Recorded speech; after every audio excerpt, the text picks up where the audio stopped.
Čau! Tā kā mēs filmējam tajos brīžos nevis tad, kad mums ļoti gribās, bet tajā brīdī, kad mēs varam, man šodien ir netīra mati un ir cepure. Līdz ar to filmēsimies ar cepuri, jo bērns guļ un ķeram mirkļus filmēšanai. Un ja jūs kaut ko dzirdat no ārpus skaņām, lūdzu piedodiet, mēs tiemžēl neko nevaram darīt. Mūsu lielā istaba atrodas tādā kā lapenē, un līdz ar to skaņas nāk no āras un mēs vienkārši nevaram viņus nekādā veidā noklusināt. Šodien es pastāstīšu par to, kā mēs izmantojam mazgājamos autiņus šeit, esot Meksikā. Arī Latvijā mēs izmantojam mazgājamos autiņus, bet ne pilnīgi 100%. Mēs izmantojam parastos ekoloģiskos pampers pa nakti, un šeit, kad mēs kaut kur devāmies braucienos, un pārējā ikdienā izmantojam mazgājamos autiņus. Bet šeit braucot, mēs pieņemam lēmumu, ka mēs mēģināsim eksperimentu kārtā padzīvot tikai ar mazgājumiem autiņiem un neizmantot pamperīšus nemaz. Un varam teikt, tas mums ir izdevies. Mēs šeit dzīvojam tikai ar mazgājumiem autiņiem, bet, protams, ir savu plus un mīnus tam visam procesam. Ar to es arī šodien padalīšos.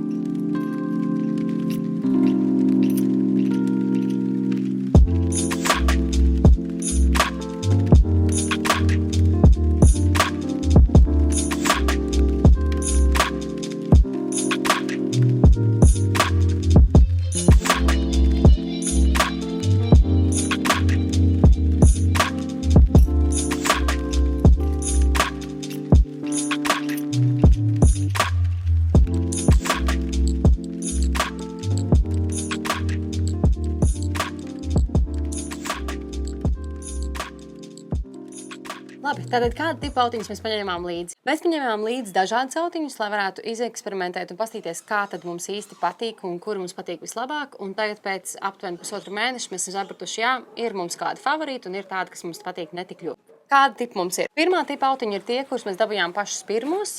Liela daļa no viņiem ir vai nu aizņemti, vai nu mums viņi ir ļoti forši atdāvināti, vai arī mēs viņus esam nopirkuši lietotus, un tie ir šādi tipa.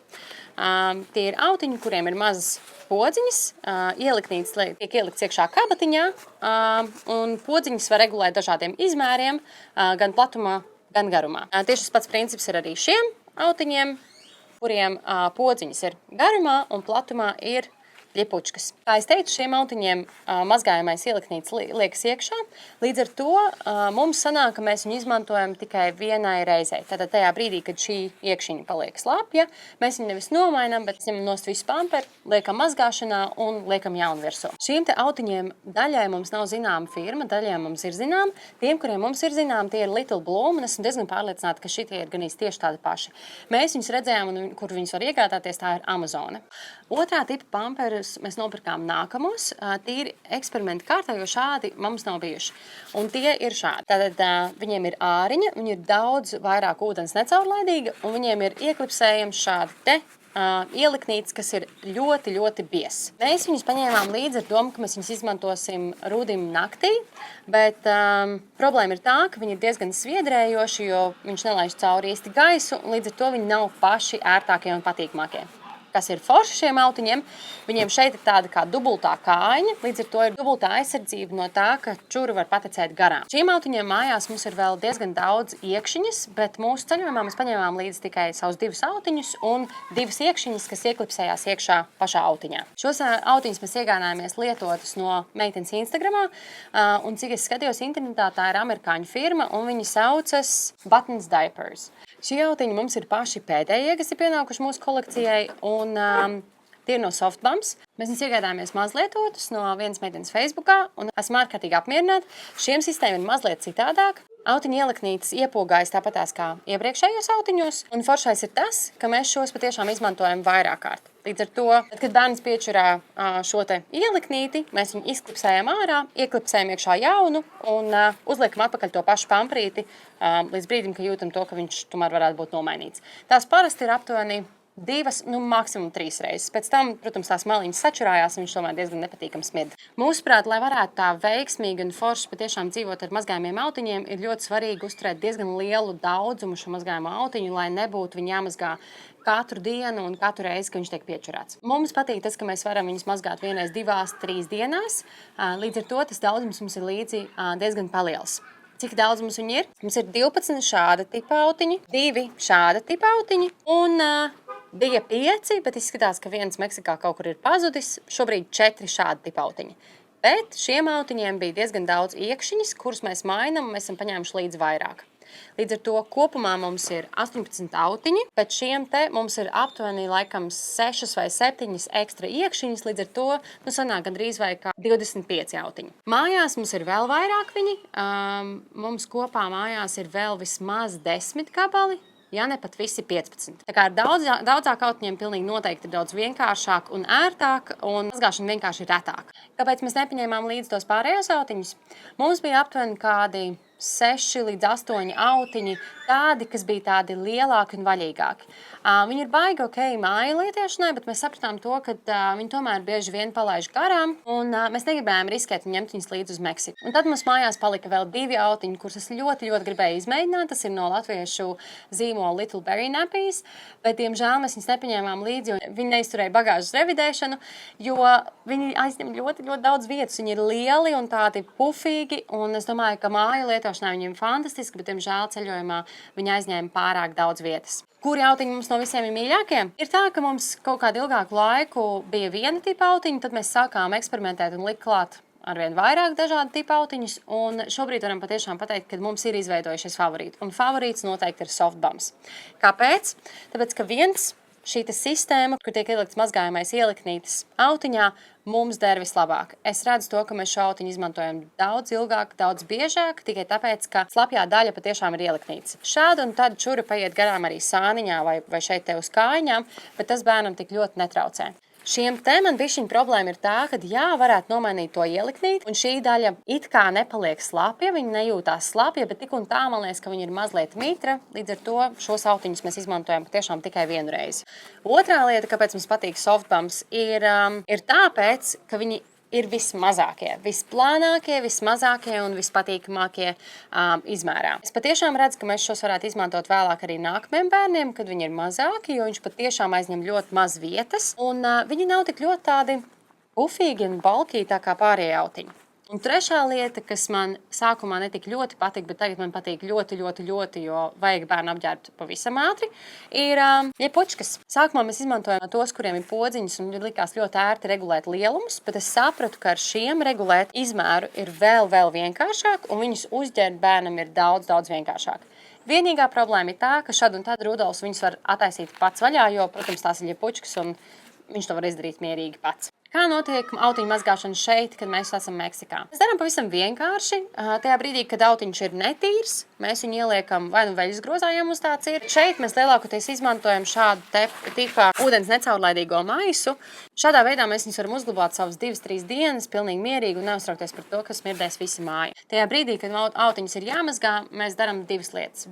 Es bieži vien autiņus izmazgāju pati, tepat mājās izlietnē, vienkārši ar ziepēm vai ar veļas ziepēm un izkarinu ārā žāvēties. Bet problēma ir tā, ka man neizdodas viņus izmazgāt tik ļoti labi kā veļas mašīnai, un ik pa laikam tomēr tos autiņus ir jāaiznes uz mazgātuvu, lai viņus kārtīgi izmazgātu un kārtīgi izskalot. Otrā versija ir pavisam vienkārša. Ja mums ir veļas mašīna uz vietas, tad mēs noteikti izmantojam veļas mašīnu un mazgājam viņus veļas mašīnā. Ja mums nav veļas mašīna uz vietas, tad mēs nesam savas drēbes kopā ar autiņiem uz veļas mazgātuvi. Šajā vietā, kur mēs dzīvojam, mums veļas mašīnas nav, līdz ar to mēs vedam uz mazgātuvi un mazgājam savas drēbes kopā ar autiņiem. Jā, es zinu to, ka mazgāt autiņus ar drēbēm pilnīgi noteikti nav veselīgi, bet šeit vienkārši mums ir tādi apstākļi un īsti citas iespējas nav. Un es zinu to, ka es aizbraukšu mājās, es viņus kārtīgi dziļi attīrīšu, un tad jau viss būs kārtībā autiņiem, un viņi varēs kārtīgi atkal uzsūkt. Kāpēc nav veselīgi? Tāpēc, ka šī ir mikrošķiedra. Mikrošķiedra uzsūta sevī dabīgo audumu šķiedras, tā piemēram ar kokvilnas krekliem, mazās šķiedriņas atdalās un viņas salīja iekšā mikrošķiedras caurumiņos. Līdz ar to uzsūktspēja mazliet samazinās, un ja tā dara ilgtermiņā, tad pēc kāda laika šie autiņi diezgan slikti uzsūc. Man liekas, ka 3 mēneši nav nekas briesmīgs, un ar lielo attīrīšanos to visu var brīnišķīgi atrisināt. Es domāju, ka noteikti jums būs jautājums, kā tad ir ar kakām. Ar kakām ir tā, ka Rudolfs šobrīd ēd pilnīgi visu, ko mēs. Līdz ar to viņam ir kārtīgi cieta kaka, kuru diezgan viegli var tā notirināt nost no autiņa. Mums līdzi nav kaku ķērāja. Un šajā reizē man patiesībā ir mazliet žēl, ka mēs viņus nepaņēmām līdzi, lai mēs varētu izmēģināt, kā tad ir. Pamēģināsim mājās, un tad es varēšu noteikti izstāstīt. Bet šobrīd tas nav nemaz tik traki, kā vienkārši noķerināt to kaku nost un izskalot autiņu, pirms mēs viņu liekam iekšā mazgāšanā. Runājot par ceļošanu un kustēšanos un braukāšanu apkārt. Mēs diezgan daudz kustamies šeit no vietas uz vietu. Šī ir pirmā vieta, kur mēs paliekam mēnesi, bet līdz šim mēs esam daudz kustējušies. Pārbraukšu gan ar nakts autobusiem, gan arī braukājuši vienkārši dienas pārbraucienos. Tas nozīmē, ka ir jāizveido maza sistēma, kā mēs darām tajā brīdī, kad mēs kaut kur braucam. Un tā sistēma ir tieši tāpat, kā dara pilnīgi visi pārējie cilvēki, kas izmanto mazgājumos autiņus. Mazgājumos autiņus mēs ieliekam līdz somā. Vienmēr mazliet vairāk nekā vajadzētu, tikai tāpēc, ka tu īsti nezini, cik daudz var gadīties dažādas šmucas. Un tad mums ir līdzi mazais ūdens necaurlaidīgais maisiņš, kurā var salikt iekšā pilnīgi visas dienas autiņus bez problēmām. Līdz ar to soma nepaliek slapja, nekas nesmird un ir brīnišķīgs veids, kā pārvadāt netīros autiņus pat tad, kad tur iekšā ir kaka. Un tad runājot par naktīm. Kā tad īsti ir ar autiņiem naktīs? Teikšu godīgi, mēs vēl joprojām neesam atraduši tādu perfekto variantu, kas vienmēr nodrošina to, ka gulta nebūs slapja un autiņš nebūs aizlaists garām, bet labākais variants, ko mēs šobrīd esam izdomājuši un atraduši, ir izmantot tos pašus softbam autiņus un likt iekšā dubulto iekšiņu. Šiem autiņiem ir tāda lielā iekšiņa, kas ir šitik gara, un viņu var sapogāt tik garu un tik biezu, cik viņai ir vajadzīga. Mēs parasti pogājam uz pusēm, līdz ar to šī priekšējā daļa, kur puisīši čurā visvairāk, ir visbiezākā. Un tad mēs, lai nodrošinātos, ka naktī uzsūktspēja būtu mazliet ilgāka un garāka, mēs liekam iekšā vēl vienu ekstra autiņu, līdz ar to tiek pieklipsēts lielais, un šeit apakšā tiek ielikts iekšā mazais. Jā, viņš aizņem mazliet vairāk vietas, bet tas ir labākais veids, ko mēs esam atraduši, kas iztur visilgākās stundas. Rudolfs vēl joprojām pa naktīm diezgan bieži ēd, kas nozīmē, ka viņš arī ļoti daudz čurā. Ja bērns neēd pa nakti vispār vai ēd tikai vienu reizi, tad es domāju, ka nav nekādas problēmas ar autiņiem arī pa nakti. Bet tā kā Rudolfs ēd 2 līdz pat 4 reizes, tas nozīmē, ka bieži vien tas autiņš ir vienkārši gan izgriežams. Mums nav nekādas problēmas, un mēs patiešām esam pieraduši pie tā, ka šad un tad naktī autiņš ir jānomaina. Un mēs esam piešāvojušies pie šīs sistēmas, vienkārši pataustīt pa maliņām, saprast, cik aptuveni slapjš ir autiņš, lai varētu viņu aši nomainīt. Līdz ar to mums vienmēr pie gultas stāv vismaz 1 vai 2 autiņi, kas ir sagatavoti lietošanai, kurus es varu ātri paķert un uzlikt virsū bērnam, un mēs turpinam gulēt. Un pēdējā lieta, ko es noteikti gribu pieminēt, ir tas, ka mēs esam vietā, kur ir liels karstums, ir tīpaši šeit, dienvidos, kur mēs atrodamies tagad, un pa dienu ir pat savi 30-32 grādi ar ļoti, ļoti pamatīgu mitrumu. Un lielais jautājums, kas bija pašiem mums, ir, kā tad īsti ir ar autiņiem un karstumu. Un tā situācija ir ārkārtīgi līdzīga kā parastajām autiņu biksītēm. Mēs laižam bērnu ar pliku dibenu, cik daudz mēs to varam atļauties. Jo jā, lai vai cik labi un attīstīti šie autiņi būtu, viņi tomēr paliek mitri, un viņas arī var just mazliet mitrs uz dibena. Un, protams, mitrs un karsts dibens nekādā veidā nav laba kombinācija. Tāpēc, esot šeit, mēs vienmēr nodrošinamies ar to, ka mums ir līdzi ekstra autiņi. Mēs viņus mainām pēc iespējas biežāk, cik tas ir iespējams. Daudz biežāk pačekojam, atverot vaļā un paskatīties, cik daudz ir piečurāts un cik tas ir iespējams, mēs viņu laižam ar pliku dubsi. Šeit dzīvojot, mēs dzīvojam vietā ar flīzēm, un bērns mājās dzīvo, es teiktu, pat vienīs visus 100% ar pliku dibenu, un mēs autiņus uzvelkam tikai uz nakti, un tajā brīdī, kad mēs kaut kur braucam ar ratiem vai izējam ārā pastaigāties. Bet mēs šobrīd neredzam pilnīgi nekādas problēmas un nekādas aizķeršanās saistībā ar mazgājumu autiņu lietošanu šeit karstumā. Tas nozīmē arī Latvijā mums vasarā. Un ja mēs to visu saliekam tādā vienā kopistiskumā un jūs man prasītu, ok, Laura, kas tad ir pa plusiem un mīnusiem mazgājumiem autiņiem vispār un mazgājumiem autiņiem esot projām Meksikā? Sāksim ar plusiem. Pilnīgi noteikti pirmais plus, kāpēc mēs lietojam arī mazgājumos autiņus un kāpēc mēs viņu paņēmuši līdzi uz Meksiku, ir tas, ka mēs netērējam naudu. Jā, šad un tad mums sanāk tērēt naudu, tad, kad mēs ejam mazgāt drēbes, bet mēs tās drēbes mazgāt jebkurā gadījumā. Līdz ar to mazgājumie autiņi neaizņem nekādas ekstra finanses mums šajā ceļojumā. Otrais, pilnīgi noteikti, šis ir dabai draudzīgāk tieši tā iemesla pēc, ka mēs šeit Meksikā esot, daudzās vietās esam nemaz redzējuši tādu opciju, kā iegādāties ekoloģiskos autiņus. Un mums nepastāvēja tāds variants, kā paņemt līdzi autiņus 3 mēnešu lietošanai. Līdz ar to tas ir daudz dabai draudzīgāk vismaz mūsu gadījumā.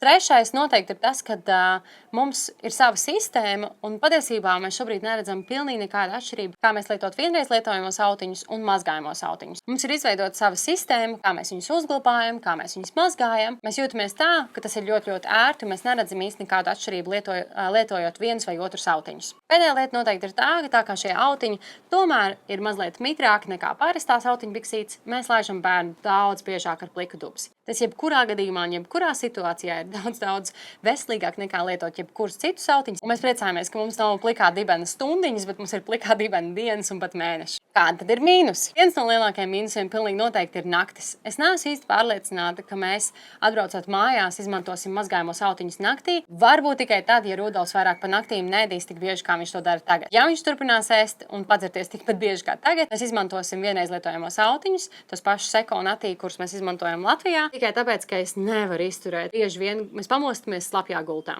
Un otrais mīnus ir tas, ka, ja autiņš tiek turēts pārāk ilgi, ja karstums ir milzīgs un nav iespējas vai vienkārši ir aizmirsies bērnam nomainīt autiņu, tad var sasust dibens un paliks viņš sarkans. Bet to var diezgan vienkārši atrisināt, kā palaižot bērnu ar pliku dibenu un uzsmērēt sudukrēmu. Nu tā, šī ir mūsu pieredze ar mazgājumiem autiņiem šeit Meksikā. Es ļoti ceru, ka es neesmu neko aizmirsusi. Ja es esmu, pierakstiet komentārā, mēs mēģināsim atbildēt uz jautājumiem, bet es noteikti pieminēju, kurus autiņus, cik daudz, kā mēs mazgājam, kuri ir mūsu mīļākie, kādi ir mūsu pārvietošanās, kas notiek pa naktīm, plusus, mīnusus.